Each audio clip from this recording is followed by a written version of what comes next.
नमो अरिहंताणं नमो सिद्धाणं नमो आयर्याणं नमो वज्रायाणं नमो लोये सवसाहुणं मंगलं भगवान् वीरो मंगलं गौतमो गणी मंगलं कुंद कुंदाद्यो जैन धर्मोस्तु मंगल सर्वमंगल मांगल्यं सर्वकल्याणकारकं प्रधानं सर्वधर्माणां जैनं जयतु शास्त्रं जैनं जयतु शास्त्रं येनात्मा बुध्यतात्मैव परत्वेनैव चापरम् अक्षयानन्तबोधाय तस्मै सिद्धात्मने नमः।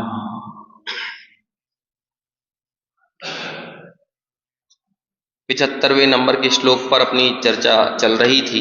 जब पिछली बार अपन ने यहाँ पे आपस में चर्चा की थी और उस श्लोक में बताया था कि आत्मा के भाव का हेतु और निर्वाण का हेतु दोनों वो स्वयं खुद ही है, इसलिए आत्मा ही आत्मा का गुरु है। और हम जब पर संयोगों को अपने भाव के कारण या मुक्ति के कारण रूप से मानना स्वीकारना बंद कर देते हैं तो हम स्वयं की ही साधना के लिए तत्पर होते हैं। ये सब चर्चा उस श्लोक में आई थी। भावार्थ तक अपन ने पढ़ लिया था, विशेष स्पष्टीकरण पढ़ना है। उससे पहले एक बार और अपन ये श्लोक पढ़ लेते हैं, पेज नंबर 139। नयत्यात्मानमात्मैव जन्म निर्वाणमेव च गुरुरात्मात्मनस्तस्मान् नान्यो अस्ति परमार्थतः। पद्यानुवाद। आत्मा ही भव हेतु है, आत्मा ही निर्वाण, यो निश्चय से आत्म का आत्मा ही गुरु जान। पद्यानुवाद।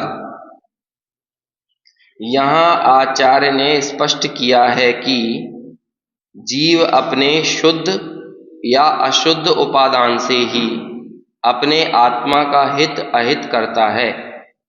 उसमें कर्म या पर पदार्थ अहेतुवत या अकिंचित कर हैं।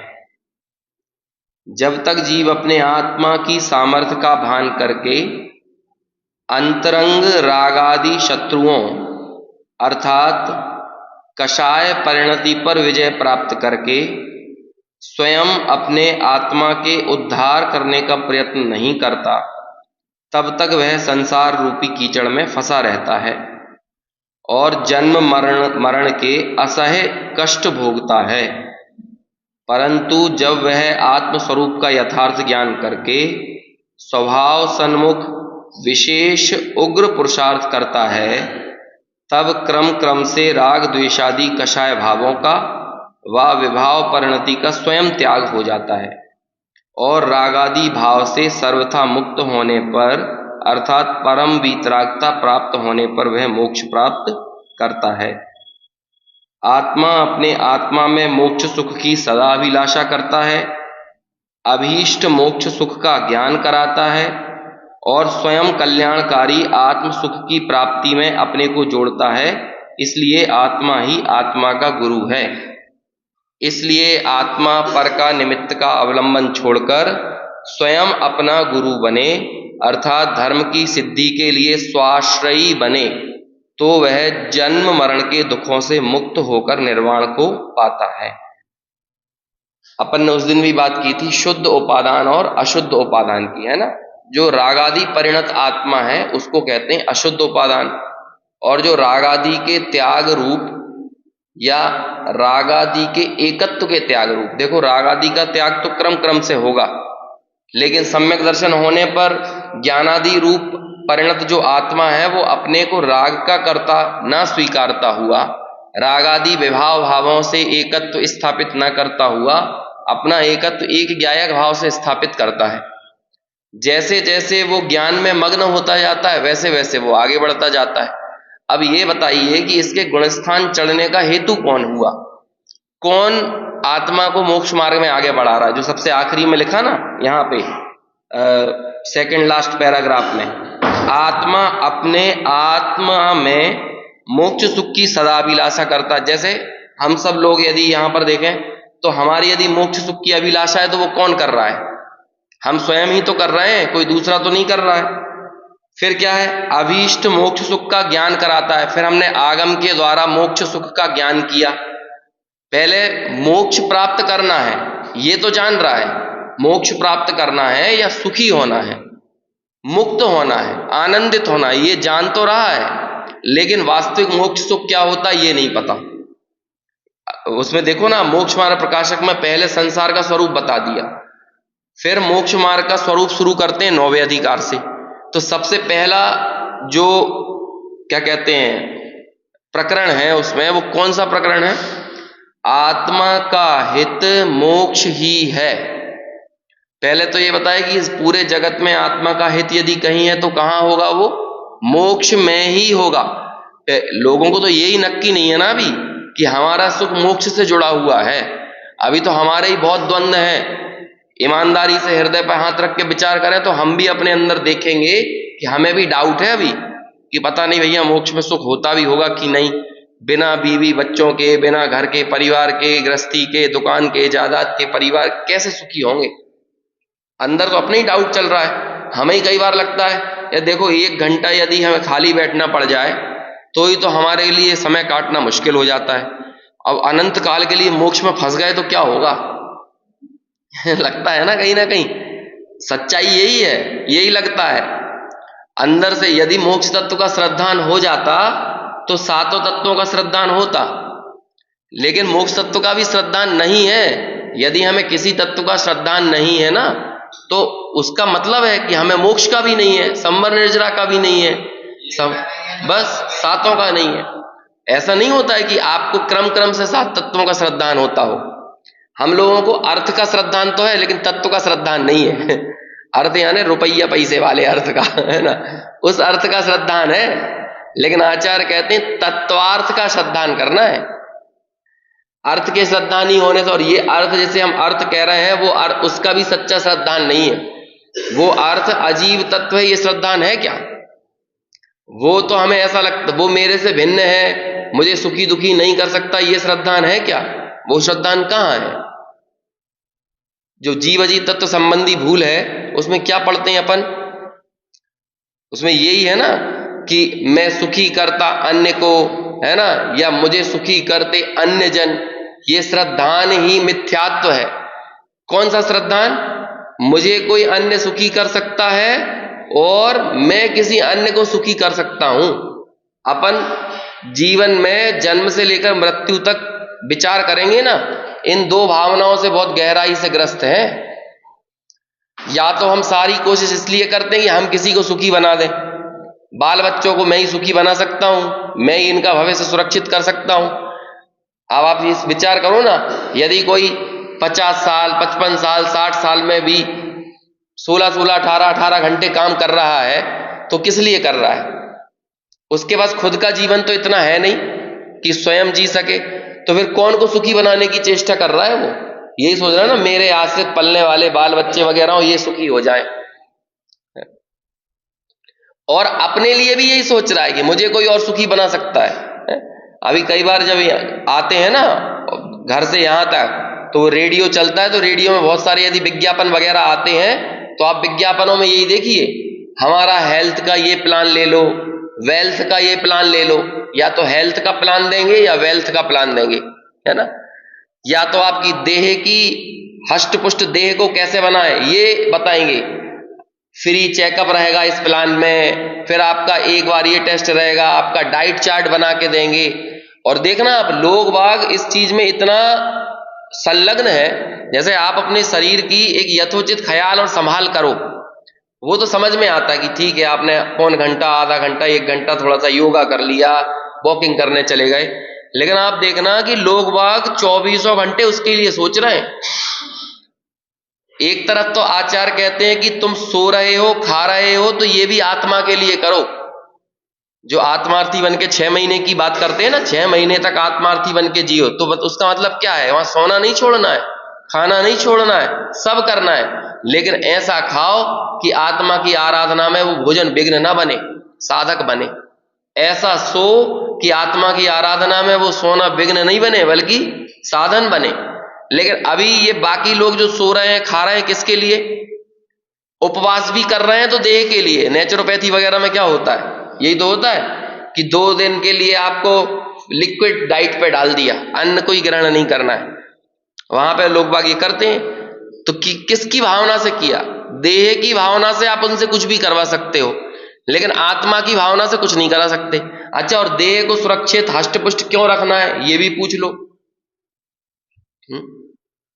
वो बकरे वाला उदाहरण आता है, बकरे जब लड़ाई करते हैं, वो उदाहरण तो मुनिराजों के लिए भगवती आराधना में इसलिए दिया कि मुनिराज जो अगले भाव में स्वर्ग आदि की प्राप्ति हो जाए, इसके लिए जो संयम धारण कर रहे हैं, उनको उनके लिए उदाहरण दिया कि ये संयम इसलिए धारण नहीं कर रहे कि इन्हें भोगों से विरक्ति वाकई में आ गई है, बल्कि इसलिए संयम धारण कर रहे हैं कि पुण्य का बंध हो जाए और अगले भाव में स्वर्ग आदि की प्राप्ति हो, तो दुगनी फोर्स के साथ, डबल ताकत के साथ भोगों में घुसने के लिए ये संयम धारण कर रहे हैं। अभी वो उदाहरण हम हमारे जीवन में घटाएं कि हम लोग भी कई बार ऐसा होता है ना कि अगले 1 महीने तक हम बिल्कुल खाने पीने में बहुत अपना लिमिट रखेंगे, ये नहीं खाएंगे, ये नहीं खाएंगे, 1 टाइम खाएंगे, 2 रोटी खाएंगे। अच्छा, किस लिए कर रहे हैं ये सब? जैसे कि पीलिया हो गया, और पीलिया में फिर कितने सारे बंधन हो जाते हैं। अब वो पीलिया मान के चलो 2 महीने 3 महीने का परहेज आपको बताया, तो वो जॉइंटिस के टाइम पे, पीलिया के टाइम पे जो 2-3 महीने का परहेज किया, किस लिए किया? 2-3 महीने हो सकता है बस सूखा दलिया खाना पड़ रहा हो, है ना, गन्ने वन्ने का जूस पीना पड़ रहा हो, और कोई सब मिर्च मसाला बाहर का खाना सब बंद। क्यों? वो 2 महीने का परहेज इसलिए कर रहा है कि 2 महीने बाद बाहर का खा सके, होटल जा सके, मसाले का खा सके, इसीलिए तो कर रहा है। तो वो जो बकरा जैसे लड़ाई करते समय पीछे हटता है, तो पीछे काहे के लिए हटा? ताकि वो सामने वाले जो जिस बकरे से उसकी लड़ाई चल रही है ना, अपना माथा और तेजी से फोड़ सके। ऐसे ही हम और आप भी अपने जीवन में कई बार भोगों से पीछे हटते दिखते हैं, लेकिन काहे के लिए?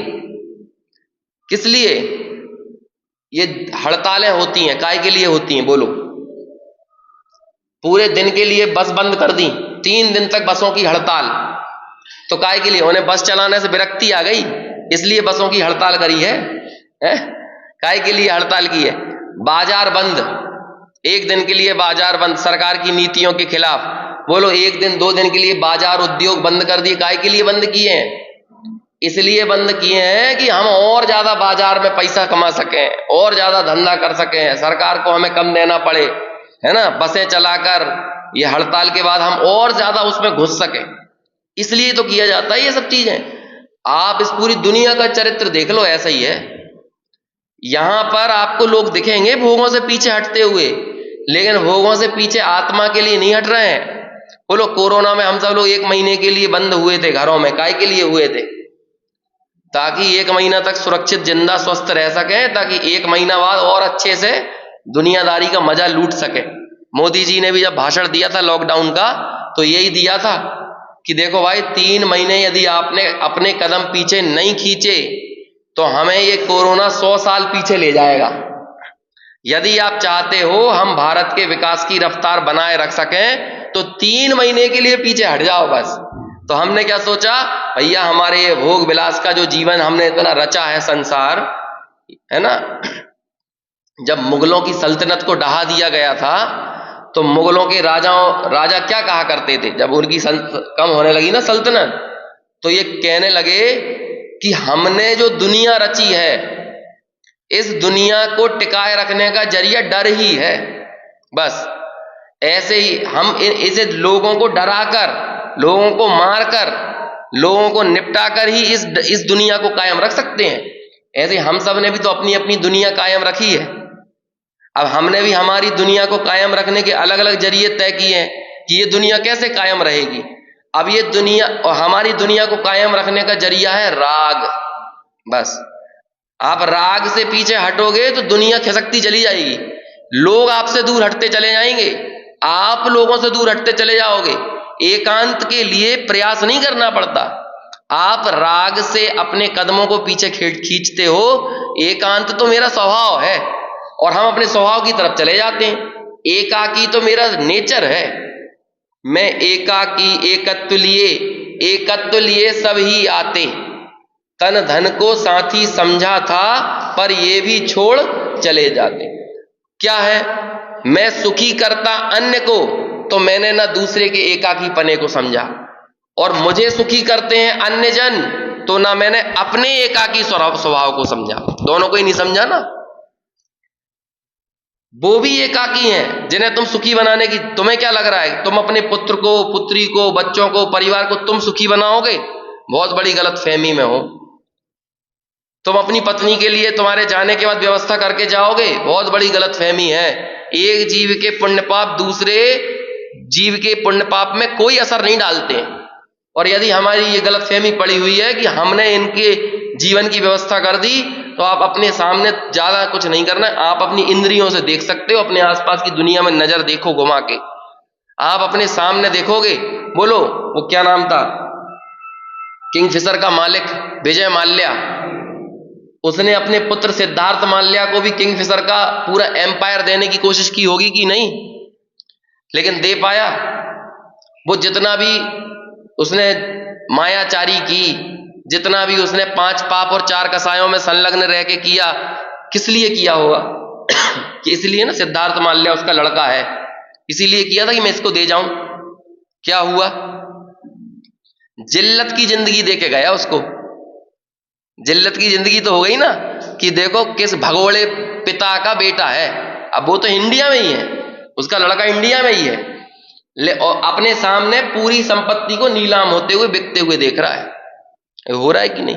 अब क्या करें भाई, तेरे पुत्र के पास नहीं था ऐसा पुण्य, है ना, इसलिए हम पाप अर्जित करके पुण्य की सामग्री जोड़ने की जो कोशिश करते हैं, हम बहुत बड़ी गलतफहमी में हैं और सोचते हैं कि ये जो सामग्री आ रही है, क्या आ रही है?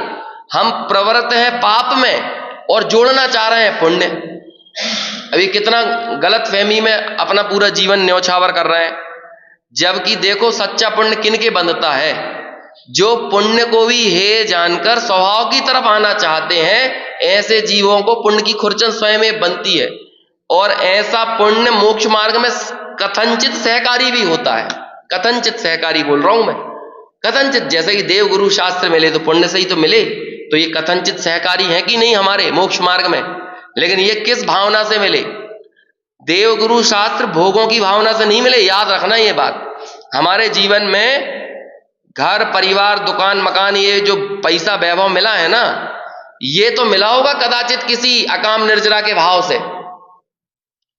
कभी हमने पंचाग्नि तब भी किया होगा, कभी हमने हो सकता है कि शांति पूर्वक भूख प्यास की वेदना सही होगी, अकाम निर्जरा करी होगी, तो हमें ये भोग संयोग मिल गए।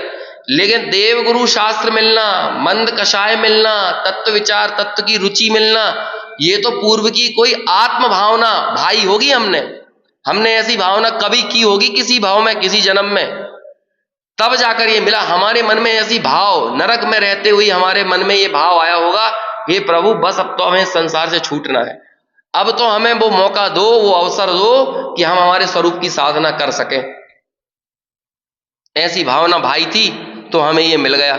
अब ये मिल गया, अब इसे मिलने के बाद क्या करने लगे अपन? उस दिन बोला था मैंने, जाते जाते आखिरी दिन है, बोलो कितना घाटे का सौदा करते हैं अपन। क्या घाटे का सौदा? पुण्यानुबंधी पुण्य।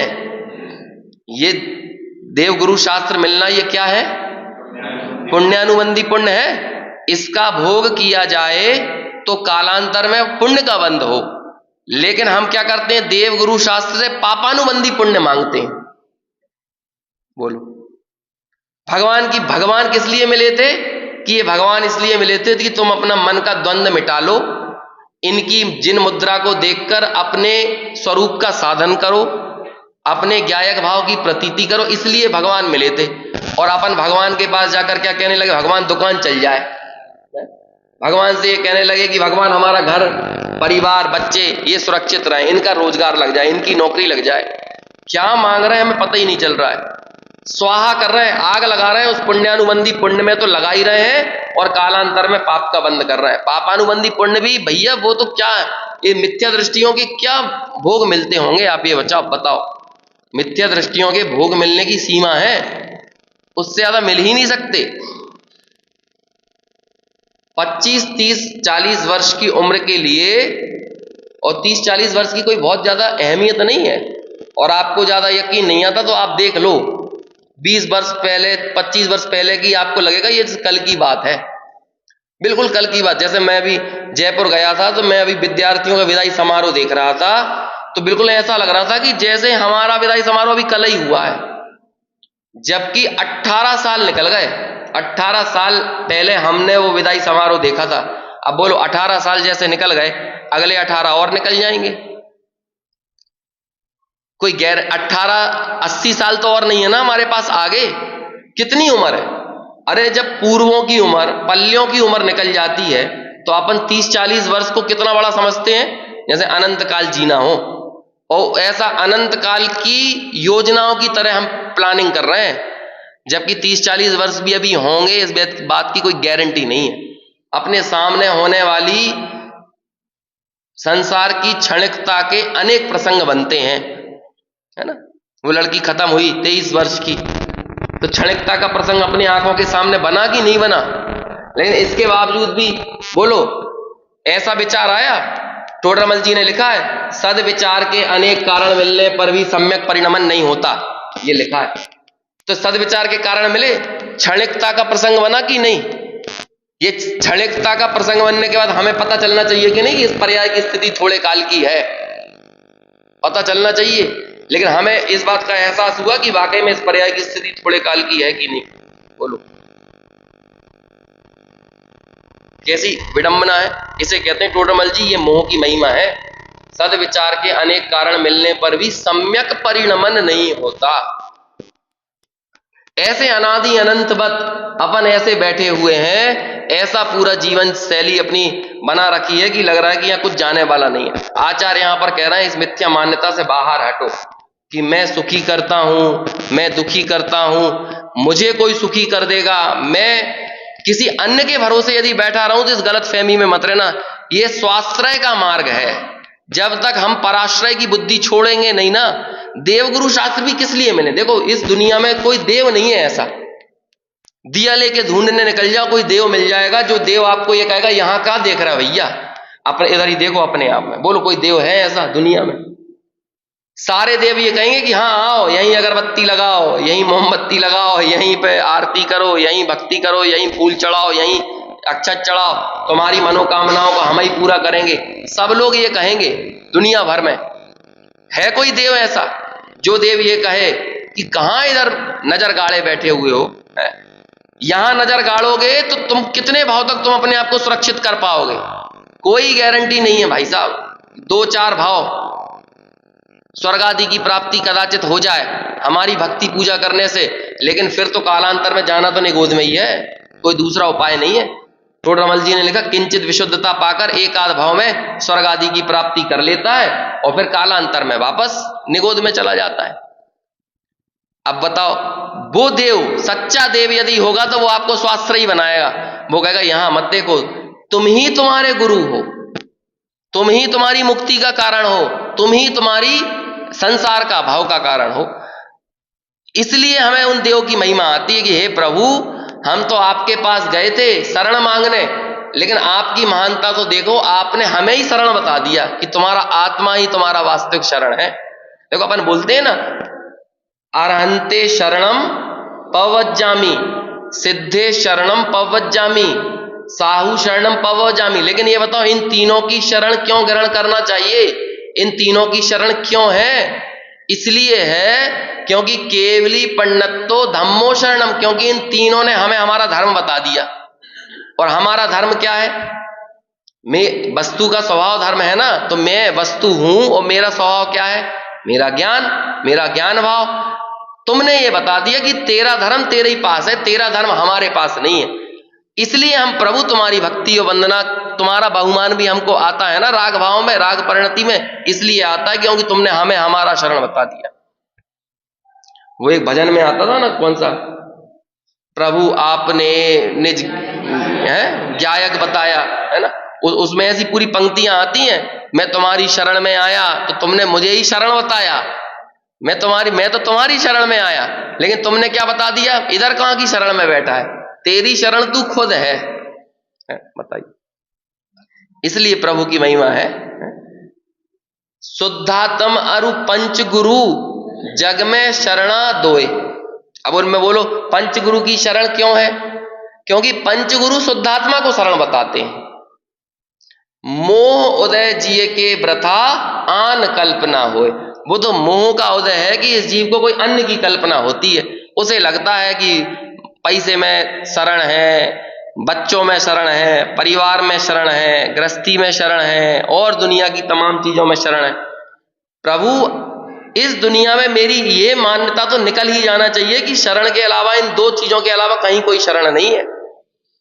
वास्तव में तो शुद्धात्मा ही शरण है, और जब तक वो शुद्धात्मा की प्राप्ति ना हो तो बस मुझे प्रभु आपका साथ ना छूटे।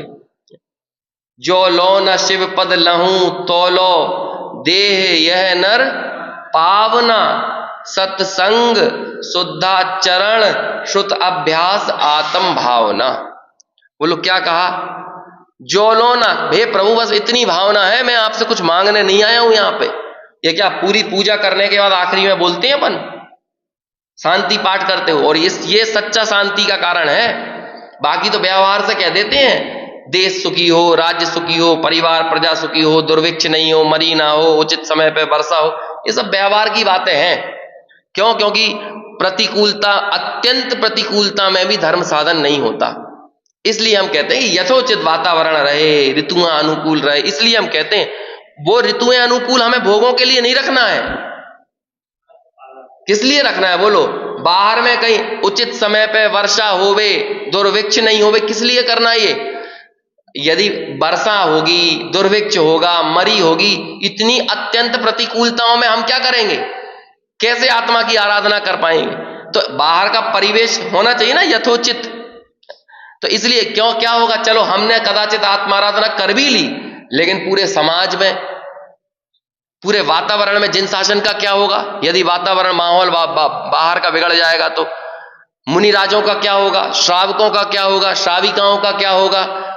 क्या होगा? इसलिए हम ये व्यवहार से ये भावना भी भाते हैं कि उचित समय पे वर्षा हो। इसलिए नहीं भाते कि मौसम अच्छा रहे तो हम ट्रेवलिंग ट्रिप पे चले जाएं।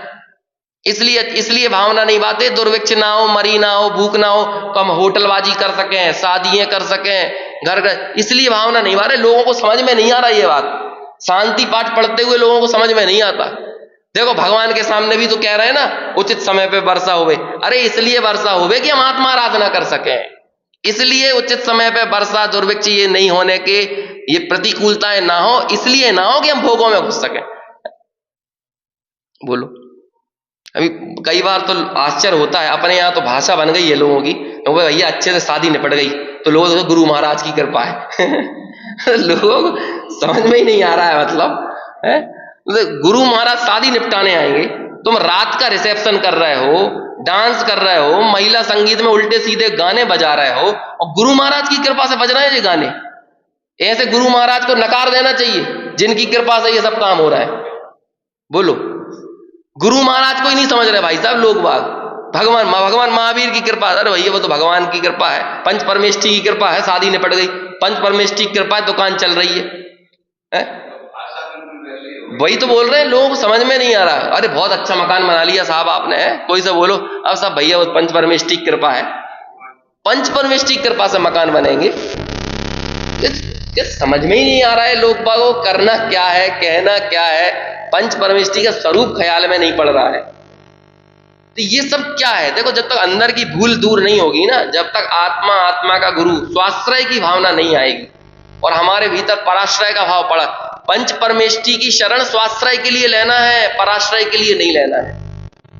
इसलिए नहीं लेना पंच परमेष्टि की शरण, प्रभु हम आपकी शरण में परमानेंट पड़े रहे, इसलिए नहीं लेना शरण।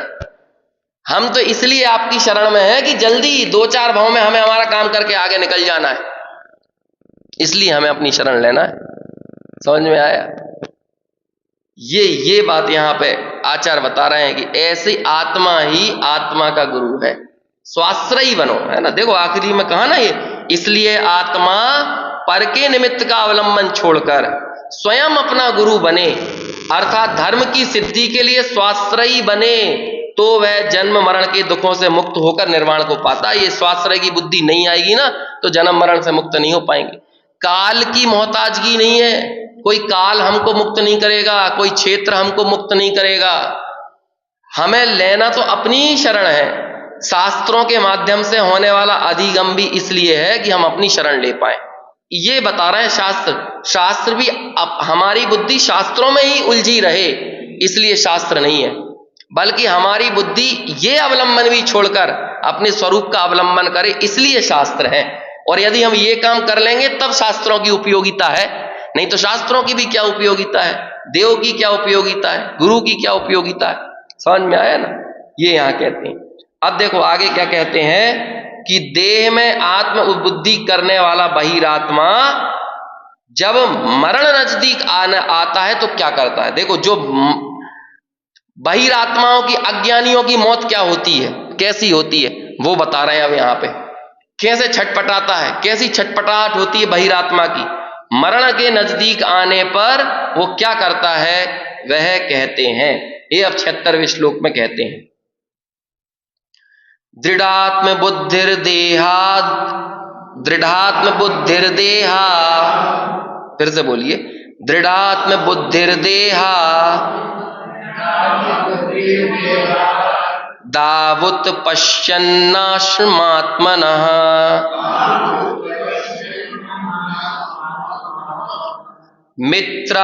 मित्रादिभिर्वियोगं च बिभेति मरणाद्घ्रशम्। पद्यानुवाद, आत्मबुद्धि है देह में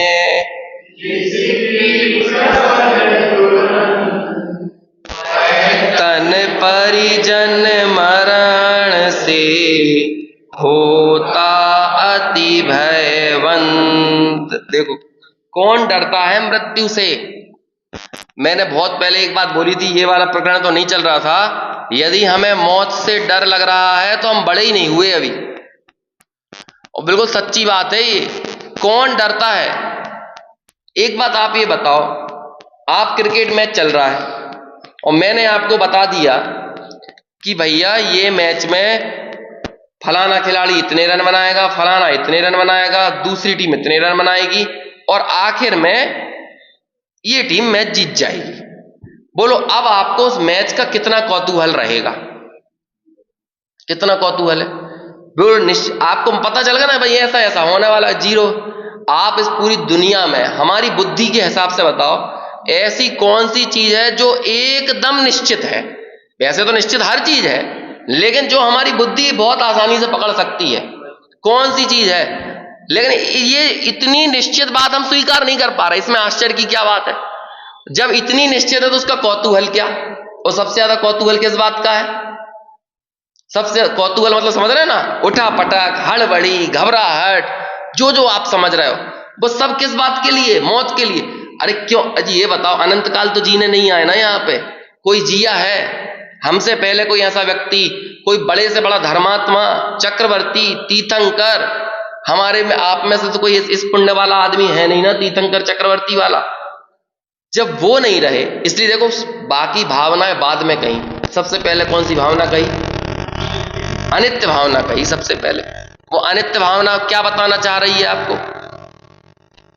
सबसे पहले जब तक आपको ये संयोगों की क्षणभंगुरता का एहसास नहीं होगा ना, आपको नित्य तत्व समझ में नहीं आएगा, नहीं आ सकता है। नित्य तत्व समझ में आ ही नहीं सकता जब तक आपको संसार की क्षणभंगुरता का एहसास ना हो। और कीमत किस चीज की है? जिसे मृत्यु हर ना सके, वास्तव में कीमत उसकी है, लेकिन जो मृत्यु से हर लिया जाए उसकी क्या कीमत? आपकी प्रतिष्ठा, आपका पद, आपका पैसा, आपका वैभव, जो भी चीज आप ला सकते हैं, आपके संबंध, आपके रिश्ते, जो कुछ भी है, बोलो इनमें से कोई ऐसी चीज है जिसे मृत्यु ना हर लेगी? आप गए, सब चीजें गई। बड़े बड़े लोगों के, धुरंधरों के नाम हुए किसी दौर में, और वो सारी की सारी इज्जत, यश, अपयश, जो कुछ भी था उनके साथ, वो सब क्या है? वो क्या होता है, एक 3 दिन बाद अस्थियां लेने जाते हैं ना, तो एक क्या मटकी में भर के दे देते हैं। ये है मटकी के अंदर पड़ी है इज्जत, मटकी के अंदर पड़ी है यश, मटकी के अंदर पड़ा है तेरा शरीर का मद, कुल का मद, जाति का मद, है ना, धन का मद, ज्ञान का मद, ये पड़ा है, मटकी में भरा हुआ है। रख लो इस चीज को, बोलो ये मटकियां दिख रही हैं क्या? नहीं, अपनी अपनी कोई इतनी इतनी बुरी बुरी बातें करते हो और यही सुनने के लिए जाते हो तुम लोग। बोलो दुनिया में ये बातें कही जाती है ना। संजीव जी गोधा का जब देहावसान हो गया तो उनकी एक बड़ी क्लिप चला करती थी, उस मृत्यु को मैं कैसे बुरा कहूं, जो मृत्यु मुझे अपने ज्ञान भाव, जिस मृत्यु का बोध होने पर मैं अपने ज्ञान बोध भाव के नजदीक आता हूं, जिस मृत्यु का बोध होने पर मुझे शाश्वत नित्य तत्व की खबर होती है, उस मृत्यु को मैं बुरा कैसे कहूं? उस मृत्यु की चर्चा को मैं बुरा कैसे कहूं? यदि मृत्यु की चर्चा बुरी होती ना, तो 12 भावनाओं में अनित्य भावना का नाम नहीं होता। लेकिन सबसे पहले वही भावना रखी, सबसे पहले पढ़ा, क्या कहते हैं, उदासीनता वैराग्य की जननी है। 12 भावनाओं को वैराग्य की जननी कहा जाता है। वैराग्य उपावन माई, चिंते अनुप्रेक्षा भाई। और क्या है, देखो अनित्य भावना सुन के दुख नहीं होना चाहिए। क्या कि 12 भावनाएं दुखी करने के लिए नहीं है, मरे मरे भाव से नहीं पढ़ना है 11 भावनाएं, मतलब चेहरे को एकदम सुस्त बना के नहीं बोलना है। क्या बोला है 12 भावनाओं के चिंतन में? क्या लाइन लिखी, इन चिंतत सम सुख जागे, सुखी होने के लिए है। लेकिन कौन सा सुख जागता है? समता रूपी सुख जागृत होता है। समता, राग द्वेष का दुख नष्ट होता है और समता का सुख जागता है। मैं इस पर्याय को नित्य मानता हूं तो राग द्वेष के दुख पैदा होते हैं, लेकिन जब मैं इस पर्याय की अनित्यता का बोध करता हूं तो समता की वृद्धि होती है। इसने मुझे बुरा कह दिया, इसने मेरी तारीफ कर दी, इसने सम्मान कर दिया, इसने गाली बक दी, ये रुपया पैसा दे गया, ये रुपया पैसा हार गया। बोलो अब हमें क्या बात की किस बात की तकलीफ होगी? भैया ये सब अनित्य है, ये सब अनित्य है। इस अनित्य का बोध होने पर हमें पता लगता है कि वो नित्य तत्व कौन है। यदि कहीं कुछ अनित्य पड़ा हुआ है तो कहते हैं ना कि यदि कोई चीज की अस्थि रूप से विद्यमान है तो उसकी नास्ति रूप से भी होगा, नास्ति रूप से विद्यमान है तो अस्थि रूप से भी विद्यमान है। ऐसे अनित्य पने से यदि कोई चीज विद्यमान है तो ऐसा कोई तत्व भी तो है जो अस्थि में है। तो कहते हैं आचार्य, उसकी कीमत करो जिसकी अस्थि है। कौन की अस्थि है? जिसे मृत्यु भी ना हर पाए। कौन किसे नहीं हर पाएगी मृत्यु? तो वो ऐसे तत्व की खबर दिलाते हैं। लेकिन बहिरात्मा किस चीज के लिए छटपटा रहा है? आत्मबुद्धि है देह में, जिसकी आत्मबुद्धि देह में पड़ी हुई है। और कैसी आत्मबुद्धि है? देखो क्या कहा, देहादौ दृढ़ आत्मबुद्धि, देह में यानी शरीर आदि में जिसकी आत्मबुद्धि ये ही मैं हूं, ये ही मैं हूं, ये ही मैं हूं, ऐसी आत्मबुद्धि दृढ़ हो रही है। ऐसा बहिरात्मा क्या होता है? आत्मनः नाशम, यानी जिसे उसने आत्मा माना था, ऐसे शरीर आदि के नाश होने पर, छूटने पर, मरण के समय क्या करता है? मित्रादि भी वियोगम, यानी मित्रादि संबंधियों से होने वाले वियोग को उत्पश्यन, देखता हुआ, किस लिए डरता है? किस लिए डरता है? मरणात भ्रशम विभेति, यानी मृत्यु से डरता है। अब देखो मित्रादि में सब लगा लेना, मित्रादि संबंधियों में, अब हमारी बेटी को कौन संभालेगा, हमारे बेटे को कौन संभालेगा। देखो ये बात किस लिए हुई? लोग बाग ऐसा कहते हैं और हम उनकी होते, ये तो बड़े निडर आदमी है, वो ऐसा बोलते हैं ना कि देखो भाई हमें हमारे मरने की तो कोई चिंता नहीं है, बस हमें जो राग है ना वो इन बच्चों का ही है, इनका क्या होगा, इन्हें संभालने वाला कौन होगा। भाई तुम्हें पता नहीं है, जो पुत्र आदि के प्रति वर्तने वाला राग है वो भी देहादि का ही राग है, देहादि से अलग राग नहीं है। बोलो तुम्हें इन्हीं पुत्र पुत्रियों की क्यों दिख रही है, इन्हीं संबंधियों की क्यों दिख रही है? क्योंकि तुम्हारे लिए कहीं ना कहीं इस देह के साता में, रति में, इसमें ही निमित्त थे ना वो। जो पत्नी इस देह के संयोग में रही हो, जो पुत्र आदि इस देह आदि के संयोग से उत्पन्न हुए हों, जो माता पिता आदि जो इस देह के उत्पन्न कराने में निमित्त भूत हो रहे हों, हमें इन्हीं की तो परवाह पड़ रही है, और इनसे संबंधित संबंधियों की पड़ रही है, मित्रों की पड़ रही है। मित्र भी वही, भैया तू अच्छा खिलाता था, पिलाता था, ले जाता था, घुमाता था, तो वो खिलाना पिलाना घुमाना मौज कराना किसके था? शरीर का ही तो था, शरीर में ही तो निज बुद्धि पड़ी थी, तभी तो वो मित्रादि की फिक्र परवाह हो रही है। और बस यही सब चीजें। अब बोलो अब कहाँ का हम देशाटन पर जा पाएंगे, पर्यटन पर जा पाएंगे, है साथ में हम लोग पिक्चर जाते थे, साथ में हम लोग घूमने जाते थे, यही सब बातें याद करते हैं कि नहीं? और इन बातों को याद कर करके लोग रोते हैं एक दूसरे से। लोग बाग जब मातम मनाने आते हैं ना, तो उनको भी विचार करो, उनकी वाणी सुनोगे तो, हाँ वो वाणी सुनो तो बड़ा आश्चर्य होगा। सामने डेड बॉडी पड़ी हुई है उसके संबंधी की, रिश्तेदार की, तो ऐसी छोटी छोटी तुच्छ बातें करते हैं। मतलब लोगों से पूछो भैया कैसे थे? बढ़िया थे दादाजी, बिल्कुल गेट के बाहर दिल्लान पे ही सोते रहते थे, है ना, और वहां से पूरे न कभी न कुत्ता घुसता था न कभी कोई चोर घुस पाता था, रात भर खांसते रहते थे, तो कम से कम हमारे को चैन सब बनी रहती थी ऊपर। मतलब किस चीज के लिए रो रहे हैं वो, ये भी समझ में नहीं आ रहा। मित्र के लिए रोगे, भैया अब हमारे साथ कौन घूमने जाएगा, अब हमारे साथ कौन मौज उड़ाएगा। ये नशेखोर वगैरह होते हैं ना, दारू सिगरेट पीने वाले, ये भैया अब हमारे साथ 2-2 पैक कौन लगाएगा, अब हमारे साथ में सिगरेट कौन, ऐसी चीजों के लिए रोते हैं। भैया वो कोई किसी के लिए नहीं रो रहा है, गलत फहमी में मत रहो। पुत्र को लग रहा है कि वो माँ के लिए रो रहा है, माँ को लग रहा है कि पुत्र के लिए। बेटा अब मेरे बुढ़ापे का सहारा कौन बनेगा, तू ही चला गया। बोलो अब पुत्र के लिए रो रहे हो कि अपने लिए रो रहे हो? कौन के लिए रो रहा है? जो माँ पुत्र के लिए ऐसी कह रही है, अब कौन रहेगा, अब कौन मेरे लिए नई नई साड़ियां लेके आएगा, अब मेरे लिए ये कौन लेके आएगा, अब वो कौन लेके आएगा, किसके लिए रो रहा हो? पुत्र माँ के लिए रो रहा है तो काय के लिए? अब कहाँ से मेरे को वो तिली के लड्डू खाने मिलेंगे तुम्हारे हाथ के बने हुए, अब मुझे कहाँ के वो ये मिलेगा खाने, अब मेरा ख्याल कौन रखेगा, अब मेरे को बीमारी में पट्टी कौन डालेगा, या जो कुछ भी XYZ, सब वो लोग किसके लिए रोते हैं? लोग जो रो रहे हैं, मातम मना रहे हैं, वो भी तो अपने लिए ही रो रहे हैं। इसे यहाँ कह रहा है कि देह में आत्मबुद्धि है ना जिनकी, आचार क्या करते हैं, लोगों के सामने आईना रख देते हैं, और हम जब आचार्यों के मतलब इन शास्त्रों की बातों में हम जब अपना थोबड़ा देखते हैं ना, तो पता चलता है कि कितना दूषित है। और जो हमें अपने सत्य का दीदार करा दे वो चीज हमें पसंद कैसे आएगी? हमें तो झूठी चीजें चाहिए, फोटोशॉप वाली है। जैसे अपन अपना चेहरा जैसा हो और वैसे ही का वैसा फोटो खींच के सामने रख दे, तो हम अरे ये कैसा चेहरा लेके आए हो तुम, इसमें तो हमारी आंखों के नीचे कालापन आ रहा है, हमारे चेहरे पे ऐसा आ रहा है, हमारे आगे के बाल कम दिख रहे हैं, हमारे यहाँ के, यही सब बोलेंगे। अब वो क्या बोले फोटो वाला, ठीक है मैं इसे अच्छा करके दे देता हूँ। अब वो फोटोशॉप मशीन लेके आता है, तुम्हारे चेहरे को गोरा कर देता है, आंखों का कालापन हटा देता है, यहाँ पे बाल फिट कर देता है, हाँ अब अच्छा बना दिया।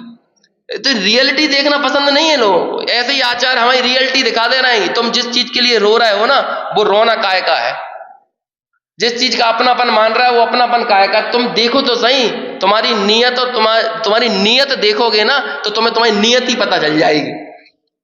जब इतनी दूषित नीयत है, तो ऐसी दूषित नीयत वालों की नीयत ही क्या होगी? नरक निगोदई तो मिलेंगे उनको, जिन्होंने ऐसे भयंकर राग के व्यापार में अपना जीवन स्वाहा करा है। ऐसे लोगों का क्या होगा, समझ में? वो यहां बताते कि ऐसे यहां बहिरात्मा जो सगे संबंधियों आदि के छूटने पर जो मातम मना रहा है, रो रहा है, वास्तव में वो अपने ही लिए रो रहा है, वो किसी और के लिए नहीं। और इसलिए घबरा रहा है, इसलिए डर रहा है, इसलिए उसके अंदर बेचैनी है। और अभी उसको कोई आकर ये बता दे कोई नहीं, इससे अच्छे सगे संबंधी मिलेंगे, यहाँ तो एक पत्नी छोड़ रहा है, वहां पे 20-20 मिलेंगी, है ना। ये मुजाहिदीन बनाते हैं, क्या कहते हैं वो, आतंकवादी बनाते हैं, तो वो अपनी पत्नी को छोड़ के चला जाता है कि नहीं? वो अपने घर को, परिवार को छोड़ के चला जाता है ना, वर्ल्ड ट्रेड सेंटर में घुस जाता है हवाई जहाज लेके। क्यों? क्योंकि उसके दिमाग में ये भर दिया जाता है कि कोई नहीं, यहाँ तो तुझे ऐसी उबड़ खाबड़ पत्नी मिली थी, है ना, वहां पे तो तुझे बहुत अच्छी मिलेगी। तो वो लोग चला गया कि नहीं इन संबंधियों को छोड़ के। मतलब कुल मिलाकर भोगों के प्रति आसक्ति ही इसके गहरे पड़ी रहती है। और भोगों के प्रति आसक्ति मतलब देह की आत्मबुद्धि, और ऐसी इस देह की आत्मबुद्धि ये हमारी कितनी खोटी नीयत है, और इस खोटी नीयत के कारण हमारा पूरा भाव में हमारा भ्रमण हो रहा है, हमारी नियति बिगड़ रही है। वो बात यहाँ पे आचार्य हमें बताते हैं। देखो टीका पढ़ लेते हैं, छोटी सी है। देहादि में दृढ़ आत्मबुद्धि वाला अर्थात अविचल आत्मदृष्टि वाला बहिरात्मा। अब देखो कितना अच्छा शब्द प्रयोग किया है। यदि कोई अविचल आत्मदृष्टि वाला ये शब्द पढ़ेगा ना तो उसे लगेगा कि यार कितना अच्छा शब्द है, लेकिन अविचल आत्मदृष्टि शरीर में है, समझ रहे हो, ये चलायमान नहीं हो रही, देह को आत्मा मानने की दृष्टि चलायमान नहीं हो रही है, इसे कह रहे हैं अविचल आत्मदृष्टि। भगवान के सामने खड़े होकर भी देह को आत्मा मानने की अविचल आत्मदृष्टि, स्वाध्याय के काल में भी देह को आत्मा मानने की अविचल आत्मदृष्टि, ऐसी दृष्टि वाला बहिरात्मा अपना नाश अर्थात मरण देखकर अवलोक कर मित्रादि से मेरा वियोग होगा ऐसा समझकर मरण से अत्यंत त्रास पाता है, ऐसा अर्थ यहां पे किया है। अज्ञानी जीव शरीर को ही दृढ़ रूप से आत्मा मानता है, इसलिए शरीर के छूटने के समय अर्थात मरण समय अपने आत्मा का नाश और उस कारण स्त्री पुत्र मित्रादि से वियोग, ये दो बातें मरण से अत्यंत ही भयभीत, ये दो बातें जानकर मरण से अत्यंत ही भयभीत होता है। संसारामक्त चित्ता नाम मृत्युर्भीत्यै भवेन नृणाम। जिस पुरुष का चित्त संसार से आसक्त है उसके लिए मृत्यु भय का कारण है, क्योंकि वह मानता है कि मेरे शरीर का नाश होने पर स्त्री पुत्र आदि से वियोग होगा, अब मुझे उनके संयोग का सुख नहीं मिलेगा। ऐसे वियोग के दुख से वह मरण से बहुत डरता है। तो अब बता दिया बहिरात्मा के मरण के समय क्या होता है। अब अंतरात्मा का जब मरण आता है तब क्या होता है वो अगले श्लोक में कहेंगे, जिसकी चर्चा अपन आगे